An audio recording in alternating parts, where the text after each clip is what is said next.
What's going on, guys? It's your boy Sonny Paris with Sonny Paris Films, and today I just kind of wanted to bring up the topic of why I switched from Blackmagic to Fujifilm. Being primarily a Blackmagic shooter, I've shot anywhere with the production camera 4K, the cinema camera 2.5K, the micro cinema camera, and the pocket cinema camera with the Metabone speed booster.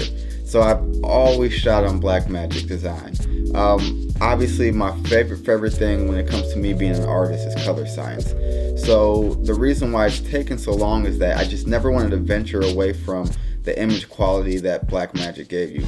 No matter how hard it was to always constantly be rigging up your cameras with everything, from like the extra batteries to the SSDs to the huge memory cards, and the raw files take up so much space, and it's pretty hard on your editing system as well.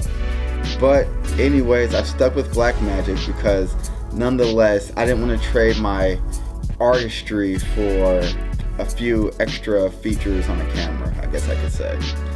So anyways, out comes the new Pocket Cinema Camera 4K, and I'm so excited to get it. I pre-ordered it. I'm like, as soon as I get this camera, I'm gonna go out shooting, I'm gonna do this, I'm gonna do that.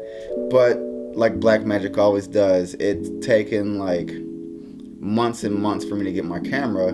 So I finally decided to cancel my order. I said enough is enough. They do it with every camera that they come out with, and you would think at one point they would get their manufacturing game in order, but they yet to do that. But the Blackmagic Pocket Cinema Camera 4K, I mean, it has phenomenal features in it, man. It's got your slow motion, it's got your 4K, it's got your dual ISO, it's got the expansion where you can add an SSD memory card, everything that you could want in a run and gun camera, and then you also get Blackmagic's color profile. However, the new Pocket Cinema camera, it just looked way too digital for me. Like Blackmagic, they separated themselves from the crowd because their image quality was unbeatable. Even though you had to put a lot more effort into their cameras, it was well worth it. You go out on a day of shooting and you just be ecstatic to make it back to the editing room because you knew you shot something phenomenal. And with this new run and gun setup with the Blackmagic, I feel like they wanted to compete with those with like the GH5s and the Sony A7 IIIs, and I just don't think it worked out that great for them. They made this camera with all these features, but you still kind of have to rig it up. You still got to add the batteries to it. You still got to put the SSD memory card with it if you want to hold those raw files without having to constantly switch your memory cards out. It has CFast in there as well.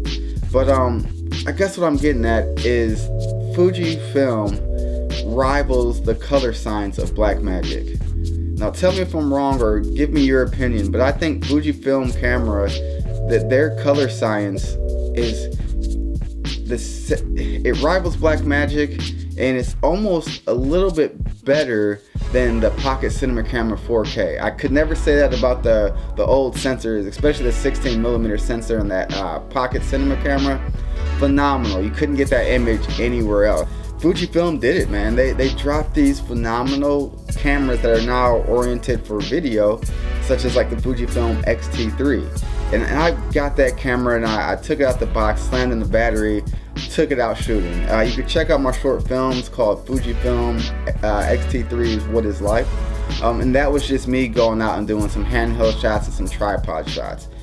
And another thing with Blackmagic and their Pocket 4K is you still have to have some type of gimbal. You don't get that optical image stabilization within the camera. You can get it within your lenses, but it's just not as good, man. I just kind of, everything that I saw about this camera just deterred me from getting it, and I went with Fujifilm. I mean, their Eterna and their F-Log, it's just like working with the Blackmagic all over again, but now I get all the features of a consumer camera that of the likes of the GH5S, the Sony A7 III, even more features, man. I can shoot 400 megabytes per second, 200 megabytes per second. Anything that I need to do, I can do with Fujifilm, and I'm not losing my artistry with the color science as well. It gives you the natural skin tones with the real cinematic look. There's just so much that you can do with this camera. So once again, man, let me know what your opinion is on the Blackmagic Pocket Cinema Camera 4K. But I made the switch. I switched from Blackmagic, and I will still use the production camera for certain things here and there. But anytime that I'm on the go and I'm on the move, it's gonna be Fujifilm all the way. Phenomenal camera, phenomenal color science. Finally have all my features of the running gun that I need, and it's just awesome. It really made filmmaking a lot more fun for me again. It truly did. So let me know your thoughts, guys. Tell me what you think. Sunny Paris Films. Glad you made it to my page, guys. Thanks.